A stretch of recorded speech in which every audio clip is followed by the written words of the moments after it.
నమస్తే రమగారు. నమస్తే జయ. రమగారు 'విక్రమ బేతాళ' కథలు హ్మ్. ఏదైనా ఒక చెప్తారా? చెప్తా.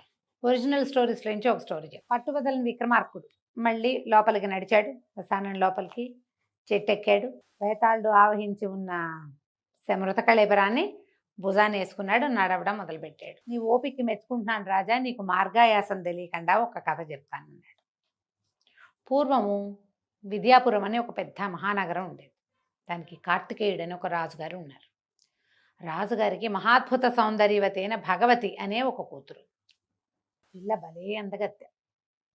పిల్లకు ఒక 14-16 సంవత్సరాలు వచ్చాయి. ఒక 16 ఏళ్ళు వచ్చాక ఇంకా స్వయంవరము వ్యవహారము దాకా రాల. వివాహం ఆలోచన చేస్తున్నారు. పిల్లకు మాత్రం ఊహలు చాలా ఉన్నాయి. ఆ పిల్ల ఏం చేస్తుంది, రోజు సాయంకాలం మేడ మీద ఆడుకుంటూ ఉంటుంది. ఈ ఆడుకుంటూ ఉండి ఆ పైనుంచి కిందకి వంగి చూడటము అవి ఎక్కువగా చేస్తుంది. ఏమిటంటే పిల్లకి జనాకర్షణ మీద ఆసక్తి. జనాలు ఎవరైనా వచ్చేపోయే వాళ్ళు ఎవరైనా తనకేసి చూస్తే సంతోషంగా, ఆ వయసులో ఉన్న ఆడపిల్లలకి అది సహజమైన క్రియ. అందుకని ఈ దాసదాసి జనం కూడా ఆ అమ్మాయి ఎంతసేపు కిందకు చూస్తుంటే కాదనేవాళ్ళు కాదు. సరదా పడుతోందిలే, ఏముందా వివాహం కాస్త అయ్యాక ఆవిడ అంతఃపుర స్త్రీ అయిపోతుంది అని చెప్పి ఊరుకునేవాళ్ళు. అయితే ఒకరోజు సాయంకాలం మేడల మీద ఆటలాడుకుంటూ ఈ అమ్మాయి కిందకి వంగి చూస్తుంటే ఆ దారిన పోతున్నటువంటి ఒక బ్రాహ్మణ యువకుడు మాధవుడు అనేవాడు కింద వెళ్తూ కనపడ్డాడు. ఆ అబ్బాయి కేసే చూస్తుంది. ఆ పిల్లాడు ఏదో చూస్తూ పైకి చూశాడు. ఈ అమ్మాయి కనపడింది. చూసుకుంటూ నడుచుకుంటూ పోయాడు. అక్కడ దాకా వెళ్ళాక మళ్ళీ చూద్దామనిపించింది. ఈ అమ్మాయి వెనక్కి వెళ్ళిపోయింది.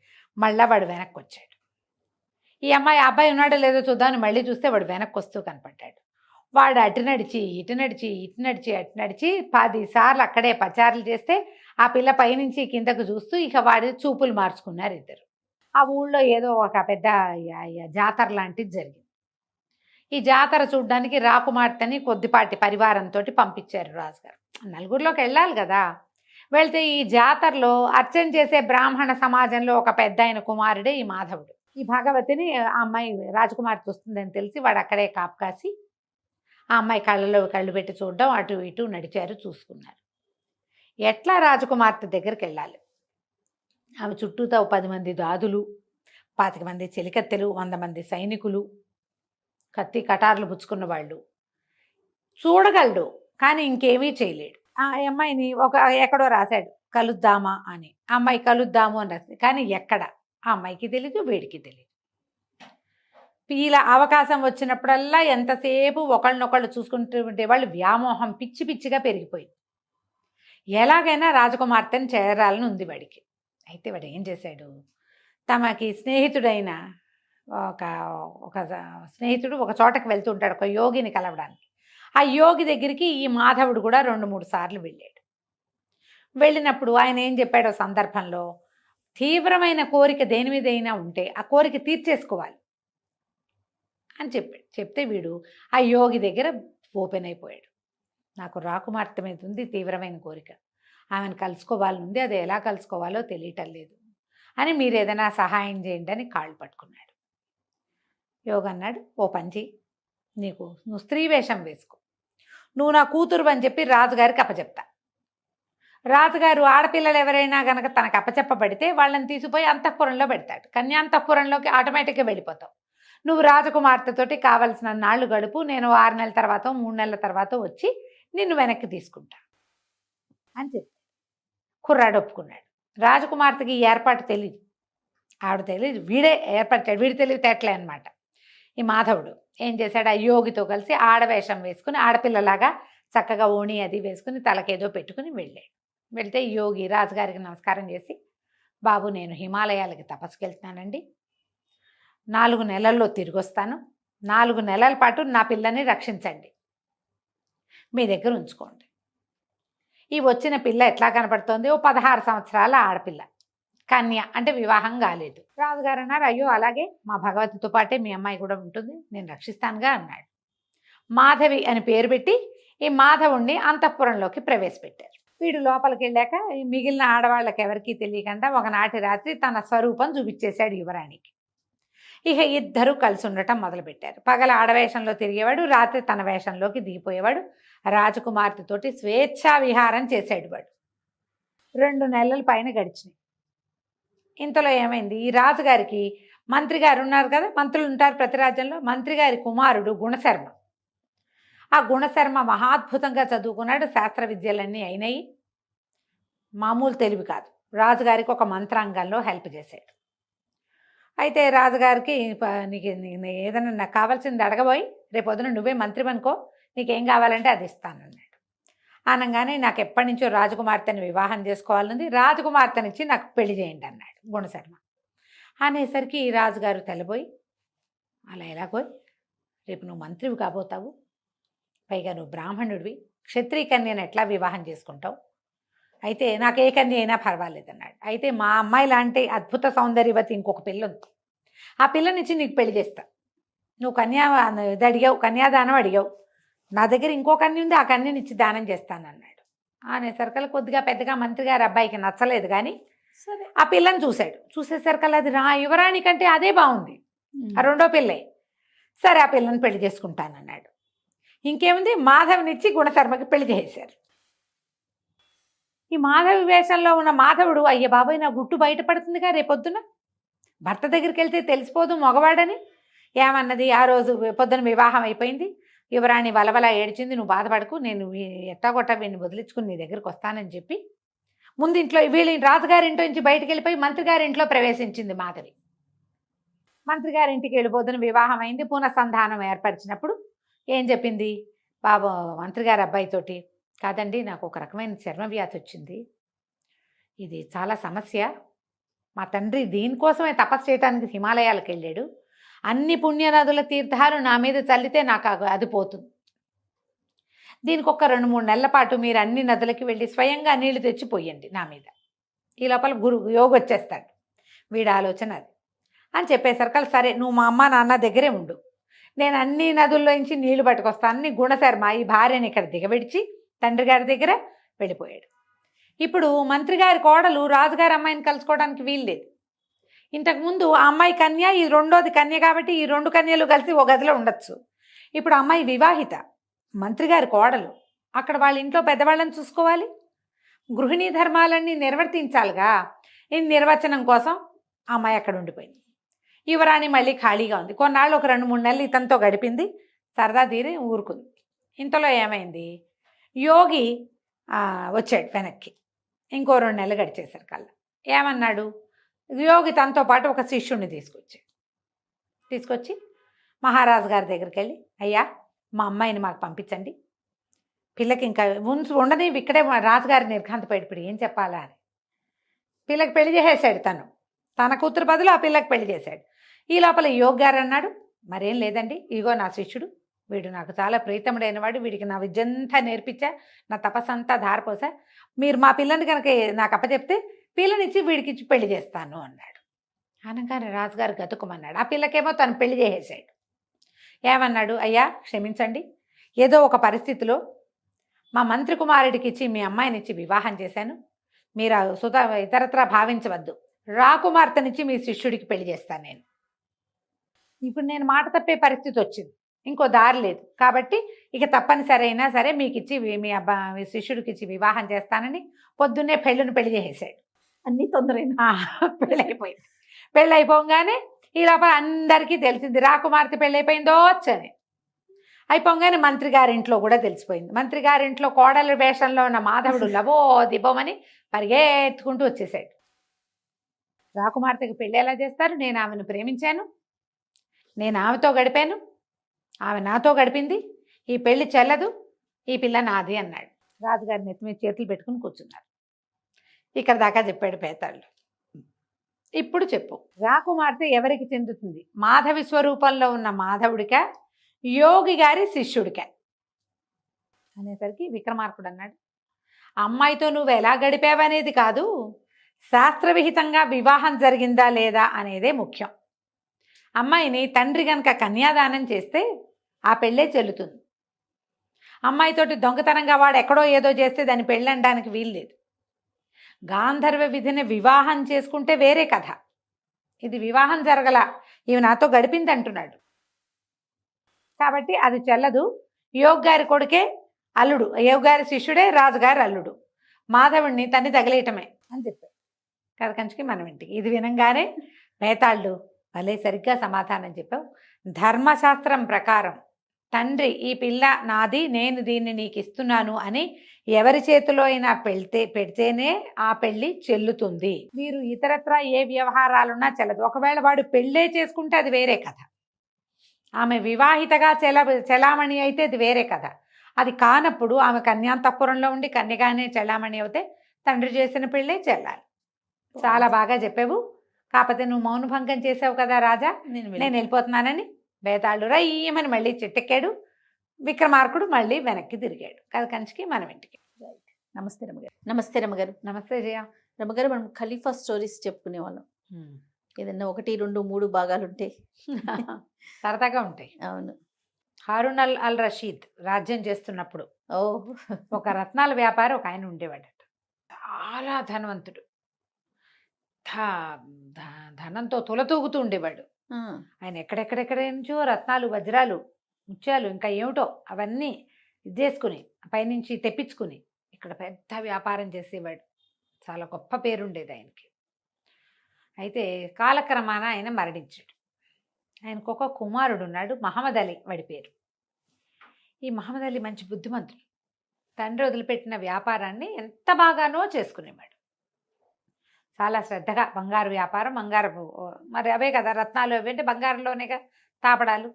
అయితే ఇది ఒక రోజున తన కొట్లో కూర్చుని వ్యాపారం చూసుకుంటూ ఉండగా ఒక మహాద్భుత సౌందర్యవతి అయిన ఒక ఆవిడ ఓ 3-4 చిలకెత్తలు వేసుకుని వచ్చింది. వచ్చి పట్టెడలు ఉన్నాయా ఏమైనా ఇట్లా పెట్టుకునేవి, మనం ఇప్పుడేదో అంటారు చోకర్స్.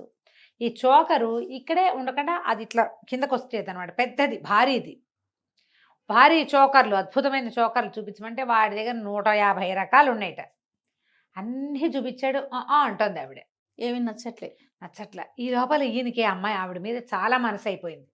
ఎంత బాగుందో, ఎంత హుందాగా ఉందో, అసలు ఆ వస్తువు నాణ్యం చూడడం ఎంత తెలివిగా ఉందో, ఇంకా ఏమిటో చాలా ఉన్నాయి అవన్నీ. అక్కడి నుంచి బాగా ఆలోచించి వీళ్ళ నాన్న ఏనాడో 1,00,000 పైన వరహాలు చెల్లించి కొన్నాడు ఒక పట్టెడ ఇలాంటిది. తన ఇంట్లోకి పెట్టుకున్నాడు. అది వ్యాపారానికి కాదు, కుటుంబపు సొమ్ము కింద అలా ఉంచుకుంటారుగా వ్యాపారస్తులు.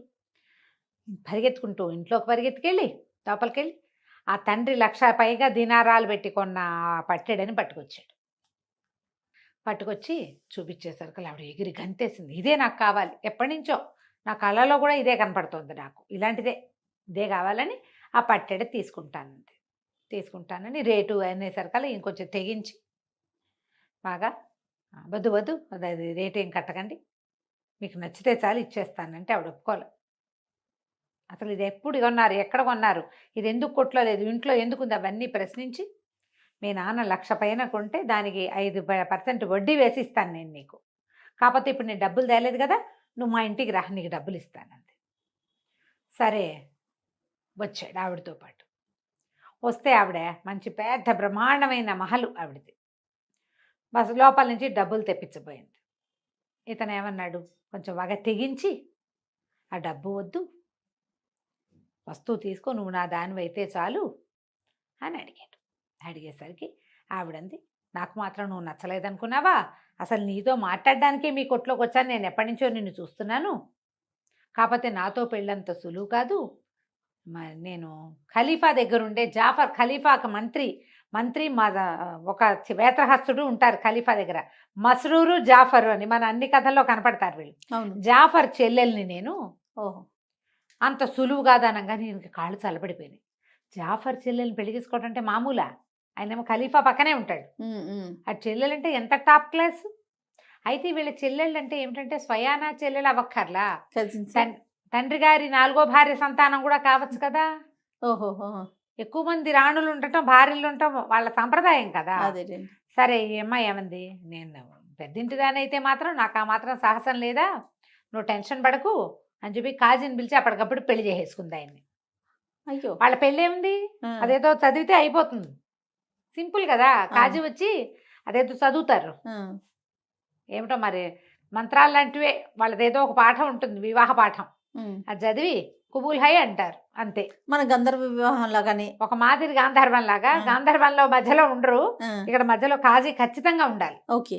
కాజీ లేని పెళ్లి చెల్లదమ్మా వాళ్ళకి. అవును. చాలా కరెక్ట్ పద్ధతి కదా అది. మరి థర్డ్ పర్సన్ ఉండాలి కదా గారు. ఖచ్చితంగా డెఫినెట్ గా ఆ, అదే కొంప ముంచేయకుండా ఆ, కాజీ గారు ఉంటారు, దాని మీద ఏదో కాగితం రాసే సంతకాలు ఉంటాయి. కాజీ లేకుండా ఎలాంటి పెళ్లి జరగదు అసలు. అయితే ఆయన వచ్చి మొత్తం బడాయించి చదివించి పెళ్లి చేసాడు.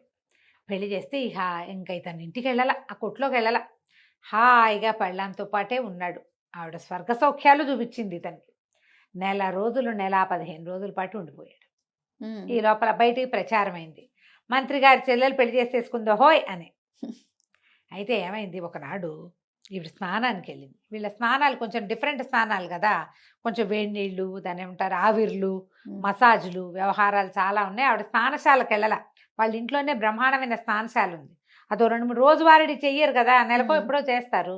ఈవిడ స్నానానికి వెళ్ళి స్నానంలో కూర్చుంది. ఇంతలో ఏమైంది, ఒక ముసలి దాసి ఈయనకి ఏం చెప్పింది, మహమ్మద్ అలీకి, మీరే కదా జాఫర్ గారి బావమరిది, జుబేదా రాణి అంటే ఖలీఫా గారి భార్య రాణి జుబేదా మిమ్మల్ని చూడాలని కబురు చేసింది, రండి అంతే అనేసరికి అర్థం కాదు, ఇప్పుడు వెళ్ళాలా వద్దా. భార్య ఏమో స్నానంలో ఉంది, ఆవిడ ఇప్పట్లో రాదు. చెప్పకుండా వెళ్తే ఏమంటుందో. ఇప్పటిదాకా ఒక్కనాడు కూడా ఆమెను విడిచి వెళ్ళాల ఈ నెల 15 రోజుల్లో. పెళ్ళైన నెల 15 రోజులైతే అతను గుమ్మందికి వెళ్ళాలా, ఇంటికి వెళ్ళాలా ఇంకా. అది ఆవిడ ఇప్పుడు స్నానానికి వెళ్ళింది. బాగా ఆలోచించి రాణిగారి దగ్గరికి వెళ్ళానంటే ఎందుకు కాదంటుంది, వాళ్ళ అన్నయ్య ఏమో ఓ పక్కన మంత్రి అయ్యను అని ఆలోచించుకుని ఆవిడ స్నానంలో ఉందిలేని ఈయన వెళ్ళిపోయాడు. ఆ వెళ్ళంగానే ఆ జుబేదా గారు ఈయన చూసి, బాగా రారా కూర్చొని, మా మంత్రి తన చెల్లెలు ఎవరినో పెళ్లి చేసుకుందంటే ఎవరినో అనుకున్నాను, అబ్బో ఎంతో బాగున్నావు, నువ్వు ఏం వ్యాపారం చేస్తావు, నీకు అదే ఇదే, మీ అమ్మాయి ఏమిటి, నాన్న ఏమిటి, సంగతి ఏమిటి, సందర్భం ఏంటి, 2 గంటలు కనుక్కుని ఏదో కాస్త ద్రాక్ష రసవం కూడా ఇచ్చి వెళ్ళరా చాలా మంచిదని పంపేసింది. కాకపోతే మహమ్మద్ అలీకి తెలియని సంగతి ఏంటంటే, జుబేదా గారికిను ఈ మన అందగత్తెకి అస్సలు పడదు జాఫర్ చెల్లెలకి. వాళ్ళు చాలా సందర్భాల్లో పోట్లాడుకున్నారు. ఓహో. ఈవిడికి, ఈ అమ్మాయికి, తన భార్యకి ఆడి మొహం గిట్టదు, మంత్రి గారి చెల్లెలకి రాణిగారి మొహమే గిట్టదు, రమ్మంటే నేను రాను పొమ్మంటుంది. ఎప్పుడైతే ఈవిడ స్నానం చేసి బయటకు వచ్చిందో ఈయన చక్కగా అత్తరు అది పూయించుకుని అంతఃపురంలో వచ్చాడు. వచ్చేసరికి హాత్ తెరిక, నువ్వు జుబేదాని చూడడానికి వెళ్తావా, నేను ఇంపార్టెంటా నీకు, జుబేదా ఇంపార్టెంటా, ఇంత ద్రోహం చేస్తావా, నాకు ఆవిడికి పడదని తెలిసి దాన్ని చూడడానికి ఎలా వెళ్ళావు నువ్వు ఓకే అని చెప్పి కేకలు పెట్టింది, కొట్టింది, పీకింది, లాగింది. ఇంకా మామూలుగా చేయలే. ఇదంతా చేసి అక్కడి నుంచి ఒకడు ఉంటాడు, వీడికి మంచి బ్రహ్మాండమైన కత్తి పుచ్చుకుని వాకిట్లో ఉండేవాడు, వాడిని పెద్ద కేకలు పెట్టింది. వీడి ప్రేమ ద్రోహి నరికి చంపేమంది. వాడు కత్తి పుచ్చుకొచ్చేసి, అయ్యో రామ, కత్తి పుచ్చుకొచ్చేసాడు. వచ్చేసేసరికి ఆ ఇంట్లో ఉన్న దాసదాసి గణం అంతా కాళ్ళ వెళ్ళబడ్డారు ఈవిడ్ని. మా అమ్మ మా తల్లి వదిలేసి, అంత పెద్ద తప్పు కాదు, కొంచెమే తప్పు, చంపేయద్దు, కావాలంటే 2 దెబ్బలు కొట్టు కొట్టు కొట్టించు, కానీ చంపకూడదు. చంపేంత ద్రోహం చేయలే, తెలియక చేశాడు. నీకు రాణిగారికి పడదని నువ్వేనాడు సందర్భంలో చెప్పాల. ఇతను వ్యాపారం చేసుకునే కుర్రాడు, మీ రాణిగారి సంగతులు నీ సంగతులు అతనికి ఎట్లా తెలుస్తాయి, ఏదో బంగారం రత్నాలు వజ్రాలు అంటే తెలుస్తాయి. ఒట్టి పుణ్యానికి భర్తను చంపేస్తావా అమ్మా అని బతిమలాడి చచ్చారు వాళ్ళంతా, దాసీలు పనివాళ్ళు. వీడు చాలా మంచివాడు. దాంతో వాళ్ళందరూ కాళ్ళ వెళ్ళ పడితే ఆవిడ ఏం చేసింది, చింతబరికతోటి చిత కొట్టించి యథాశక్తి తను కూడా కొట్టి, ద్రోహి వీడు, నాకు ఎవరంటే ఇష్టం లేదో వాళ్ళ దగ్గరికి వెళ్ళి అత్తరు పోయించుకుని ద్రాక్షారసం తాగొచ్చాడు. ఇంతే, ప్రేమ ద్రోహి వాడు. కొట్టి వీధిలో బారేయించి, నీకు నాకు చెల్లి అయిపోయింది ఒక నెలలోనే. నెల 15 రోజులకి చెల్లని రోడ్డు మీద పారేసింది. ఆ రోడ్డు మీద పారేయబడిన మహమ్మద్ అలీ ఎట్టా గొట్ట ఈడ్చుకుంటూ, ఎవడో తెలిసిన గుర్రబండి వాడు చూసి వీడిని గుర్రబండి ఎక్కించుకుని ఇంట్లో బారేసాడు తీసుకొచ్చి. దానికి వైద్యాలు చేయించి మొత్తానికి పుళ్ళన్నీ మానేక వాడికి ఒక రకమైన అసహ్యం పుట్టింది. ఇంత అవమానమా నాకు, ఈ అవమానానికి ప్రతిక్రియ ఏం చెయ్యాలి, ఊరిని ఏదో చెయ్యాలి, ఏం చేయాలో తెలియదు. దాన్ని ఏం చేయలేడు, ఆ భార్యామణిని అతనేం చేయలేడు. అందుకని ఏం చేశాడు, కోట్ల కొద్దీ ఉన్న ఆస్తిని తెగనమ్మేశాడు. ఇవి విచిత్రమైనవన్నమాట ఇవన్నీ. అదే కదా, కేవలం మనకి ఏమంటారు, ఈ అరేబియన్ నైట్స్లోనే ఇలాంటి పరమ విచిత్రాలు కనపడతాయి.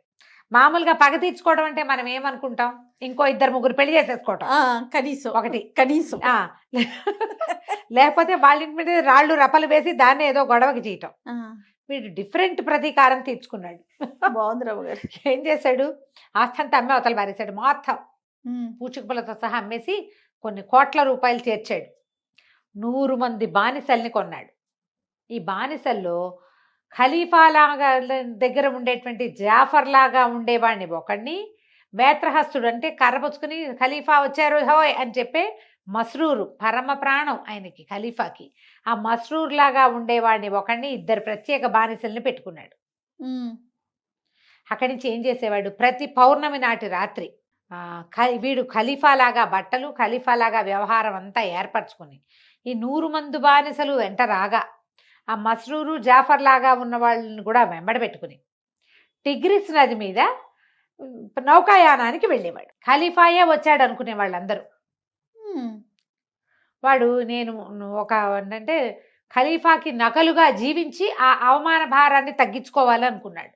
ఊరిని వాడి పాయింట్ చూడు. క్రమంగా ఈ బానిసలు చాలా గట్టిగా వీళ్ళు అంత బాగా డబ్బులు ఇస్తుంటే అటువైపు ఎవరైనా ఏంటి ఖలీఫా వెళ్తుంటే మీరు అడ్డం వస్తున్నారు అని ఖలీఫాయే వచ్చిన సినిమా వాళ్ళు ఇచ్చేవాడు. అట్లా కొన్ని పౌర్ణములు వెళ్ళాడు. వాళ్ళకి అలవాటు పడ్డారు జనమంతా ఈ టైంలో ఖలీఫా వెళ్తాడు అని. నిజానికి నిజం ఖలీఫా గారు ఒక పౌర్ణమి నాటి రాత్రి ఆయన నిద్ర పట్టక పెంద్రాళే చీకటి పడేసరికి విసుగ్గా ఉందని జాఫర్ని కేకేశాడు. కాసేపు అలా తిరుగుద్దాం పదా అని. వీళ్ళు ఏం చేశారు, ఇలా మామూలు వేషాలతో వెళ్ళకుండా ఖలీఫాకి ఎప్పుడు కూడా మారు వేషం వేసుకోవటం అలవాటు. ఒక వ్యాపారస్తుల వేషం వేసుకుని బయలుదేరారు. మస్రూరు, జాఫరు, ఖలీఫా ముగ్గురు బయలుదేరి వెళ్తూ ఉంటే ఈ నది మీద చూస్తే ఒక పెద్ద నౌక, దాని మీద అన్ని దివిటీలు ఏంటో గానా బజానా గందరగోళంగా ఉంది. అర్థం కాలేదు, ఎవడు వెళ్తున్నాడు ఈ టైంలో, ఎవరన్నా వస్తున్నారా మన ఊళ్ళోకి, ఏమిటి మనకేం వార్త గీత వచ్చినట్లేదే. మామూలుగా ఊళ్ళోకి ఎవరైనా పెద్ద వ్యాపారస్తులు వాళ్ళు వస్తుంటే ముందే వార్త రావాలి కదా, జాఫర్కైనా తెలియాలి కదా, రాజుగారి తెలీదు, మంత్రికైనా తెలియాలిగా. ఏమిట్రా అని నది దాకా వెళ్ళారు. అక్కడ జమాజట్టిలాగా నుంచున్న 3-4 బానిసలు ఖలీఫా వ్యవహారానికి వెళ్తుంటే ఏమిటి ఆయన షికారు వెళ్తుంటే ఇక్కడికి వచ్చి నుంచున్నారంటే పొండి అన్నారు. కాంతపోయారు వీళ్ళు, ఏమిటి ఖలీఫావా, మనం ఇక్కడే కదా ఉన్నాం, వీళ్ళు వెళ్ళేవాడెవడో వీళ్ళకి అర్థం కాల. ఆ వెళ్ళేవాడెవరో తెలుసుకోవడానికి వీళ్ళు బాగా ప్రయత్నం చేయటానికి ఏం చేశారు, ఇంకో పక్క నుంచి అక్కడికి వెళ్ళారు. అక్కడికి వెళ్ళాక వీళ్ళు ఏం తెలుసుకున్నారో మనం వచ్చే భాగంలో తెలుసుకుందాం. అబ్బా భలే ఉంది రమ్మగారు, ఇంట్రెస్టింగ్ గా ఉంది. నమస్తే అండి. నమస్తే. నమస్తే రమ్మగారు. నమస్తే జయ. రమ్మగారు, ఖలీఫా స్టోరీ చెప్పుకుంటూ ఉన్నాము. ఖలీఫా, మస్రూరు, జాఫరు టిగ్రిస్ నది దగ్గరకు వచ్చారు. పడవ మీద ఏదో కోలాహలం కనపడుతోంది వీళ్ళకి. ఇక్కడికి ఎందుకు వచ్చారు, ఖలీఫా తిరుగుతాడని తెలీదా అన్నారు కొంతమంది. పడవ వాడిని ఒకడిని అడిగారు, పడవ తీసుకెళ్తావా అని. అప్పుడు వీళ్ళు చూశారు, ఆ పడవ తమ వైపు నుంచి వెళ్తుంటే ఒక చక్కటి బట్టలు ధరించిన ఒక యువకుడు. ఆ బట్టలు ఖలీఫా వేసుకునేలాంటి డ్రెస్సులే అవి. జనరల్గా రాజుగారు వేసుకునేలాంటి బట్టలు ఎవరు వేసుకోగలుగుతారు, క్యాష్ పార్టీలు. అంతేగా, ఆ ఊళ్ళో క్యాష్ పార్టీ అయినప్పటికీ ఖలీఫాని ఇమిటేట్ చేయరు. వీడు పై ఊరివాడా ఒక అనుమానం. అయితే ఈ ఖలీఫాకి లాగా కనపడుతున్న ఈ కుర్రాడికి అటు ఇటుగా నిలబడ్డ వాళ్ళిద్దరూ, ఒకడు ఇంచుమించు జాఫర్ లాగా, రెండోవాడు అటు ఇటుగా మస్రూర్ లాగానే ఉన్నారు. పూర్తిగా అర్థమైంది వీళ్ళకి, ఇదేదో ఏదో జరుగుతోందని తెలిసింది. ఆ పడవాడన్నాడు జాలిగా, బాబు ఖలీఫా మీ ఊరు వాళ్ళు కాదా నాయన, ఏ ఊరు నుంచి వచ్చారు, ప్రతి నెల ఖలీఫా ఊరేగింపు వెళ్తాడే ఆడ పడవలోను అన్న. ప్రతి నెలనా, నేను ఇప్పుడు వెళ్ళాను అనుకుంటున్నాడు ఖలీఫా గారు. వాళ్ళు చూసుకున్నారు, ఏదో జరుగుతోంది, తెలుసుకోవాలి. ఆ పడవ పెద్ద పడవ అంతా గానా బజానాలతో వెళ్తోంది. సరే ఇక్కడ కనపడ్డ పడవండి 10 దినారాలు ఇస్తాము, ఖలీఫా పడవని వెంబడించి తీసుకెళ్ళమన్నారు. నేను చాలా భయపడ్డాడు ముసలివాడు. ఊరు నాయనో కొంప మునిపోతుంటే ఏం భయం లేదు, స్పీడ్గా వెళ్ళొద్దు, నిదానంగా వాళ్ళు ఎటు వెళ్తున్నారో చూసి అటు తీసుకెళ్ళు, మమ్మల్ని వదిలే, నువ్వు మమ్మల్ని వెనక్కి తీసుకురా ఒక్కర్లా, వదిలేస్తే మేము వెళ్తామన్నారు. సరేనని పడవెక్కారు. ఆ పెద్ద పడవ పోతోంది ముందుకి. వాళ్ళు ఏం చేస్తారు, అట్లా టిగ్రిస్ నదిలో ముందుకెళ్ళి వెళ్ళి ఒక లంకకి పట్టిస్తారు ఆ పడవని. ఎక్కడో ఓ చోట వేస్తారనమాట. ఆ లంక మీద పెద్దగా విశాలంగా గుడారాలు అవి వేసుంటాయి. ఈ పడవలో ఉన్న జనం అంతా దిగుతారు. ఇక్కడ ఉన్న జనం ఎవరు, ఒకటి ఖలీఫా వేషధారిగా ఉన్న మహమ్మద్ అలీ, మస్రూర్ జాఫర్ వేషాల్లో ఉన్న 2 బానిసలు దిగుతారు. అక్కడి నుంచి గానా బజానా జనం అంతా దిగుతారు. అక్కడ చక్కగా వంటలు చేస్తారు. బ్రహ్మాండంగా వండుకుని తర్వాత గానా బజానా జరిగి తాగి తిని జరిగిన అవమానాన్ని మర్చిపోయే ప్రయత్నం చేస్తాడనమాట అబ్బాయి. బాగుంది. సరే వీళ్ళేం చేశారు, ఆ పడవ వాళ్ళు సెటిల్ అయిపోయి వీళ్ళంతా గుడారాలు వ్యవహారాలు అన్నీ అయ్యాక మన వాళ్ళు ముగ్గురు అసలు హీరోలు రాజుగారు, మంత్రి, వేత్రహస్తుడు ముగ్గురు ఏం చేశారు, ఆ లంకకు ఒక్క అడుగు యువతలుగా దిగి తాపీగా మెల్లిగా అడుగులు వేసుకుంటూ అక్కడికి వెళ్ళారు. వెళ్ళేసరికి వీళ్ళు అక్కడ విందు ఏదో మొదలుపెట్టారు. విందులోకి వెళ్ళిపోదాం అనుకునేసరికి అక్కడ జమాజట్టీలాగా ఉన్న బానిసలు వాళ్ళు అటెంటివ్గా ఉన్నారు. ఎవరైనా వస్తే పట్టేసేందుకు సిద్ధంగా పట్టేసుకున్నారు. ఓ అత్తేరి మీరు ఇట్లా ఖలీఫా విందులోకి రాదలుచుకుంటారా, ఎవరు మీరు ఏమిటైనా కేకలు పెట్టేసరికి వీళ్ళు ఏమన్నారు, వ్యాపారస్తులము ఇక్కడ ఖలీఫా గొప్ప విందిస్తారని తెలిసి ఆ విందులో మేము కూడా భాగస్వాములు అవ్వడానికి వచ్చాం, ఆయనతో కలిసి విందు ఆరగించడానికి వచ్చామంటే వీళ్ళకి సహపంక్తి భోజనం పెట్టడం అనేది ఒక ఫ్యాన్సీగా ఉంటుంది. ఒకే పాత్రలోంచి తీసుకుని తినే విధానం కూడా కనపడుతుంది జయ. ఎవరో ఒకళ్ళు ఉండాలి తమతో పాటు భోజనానికి. పై ఊరి వ్యాపారస్తులకి భోజనం పెట్టే తినటం వ్రతంగా కూడా మనకి అరేబియన్ నైట్స్లో కనపడుతుంది. రోజు ఒక కొత్త వ్యక్తితో భోజనం చేయాలి. ఆ ఊళ్ళోకి వచ్చిన వ్యక్తులు లాక్కుపోతారు వాళ్ళ ఇంటికి. ఇలాంటి వ్రతాలున్న రాజుల కథలు కూడా మనం చూస్తాం. అవును, బ్రాహ్మణుల కథలు, రాజుల కథలు మనకి పాత కథల్లో కనపడతాయి.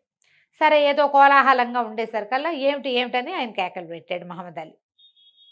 ఎవరో విందులోకి వస్తామంటున్నారు వ్యాపారస్తులు అంటే, రండి రండి ఏం పర్వాలేదు రమ్మన్నాడు. వీళ్ళు ముగ్గురు లోపలికి వెళ్ళారు. చూస్తే ఎంత ఘనమైన భోజనమో, ఎంత అద్భుతంగా వేశారో, గుడారం, ఒక డబ్బులు కాసులు కురిసిపోతున్నాయి అక్కడ.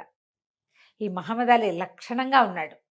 ఇప్పుడు బట్టలు ఎంత బాగున్నాయో, కిందేసిన బాలీసులు కూడా పట్టువి, ఎక్కడా కాంప్రమైజ్ కావటల్లా. వడ్డించిన ఆహారం చూసి ఆశ్చర్యపోయాడు ఖలీఫా. తంతినేలాంటిదే ఖరీదు. సరే మెల్లిగా భోజనం వాళ్ళు మొదలుపెట్టారు. తింటూ ఉంటే ఓ పక్క నుంచి గానా బజానా సాగుతోంది. ఒక అమ్మాయి ఎవరో పరమాద్భుతమైన విరహ కీర్తనలు పాడింది. వింటూ వింటూ ఆనందంతో తన్మయుడైపోయిన మహమ్మద్ అలీ లేచి నిలబడి బట్టలు చించేసుకున్నాడు. అయ్యో రామ, విషాదంలో దుఃఖంలో చేస్తారు కదా, బట్టలు చించి అంత ఖరీదైన బట్టలట చింపేస్తుంటే ఆశ్చర్యపోయారు వీళ్ళు. అయితే ఈ చింపేసే క్రమంలో వాడి వీపు మీద ఉన్న వాతలు చింతపరికి పెట్టి కొట్టించింది కదా, వీపు మీద వాతలన్నీ కనపడ్డాయి. వీళ్ళు ముగ్గురు మాట్లాడుకుంటున్నారు, ఏదో ఉంది రహస్యం. వీడు ఇంత ఖరీదైన గుడ్డలు వేసుకుని ఆ గుడ్డని బదబదాలుగా చింపేయగలిగిన వాడు ఒంటి మీద ఇవేం వాతలు ఉంటామేంటి? వీడికి ఏదో చేదు అనుభవం ఉంది గ్యారంటీగా.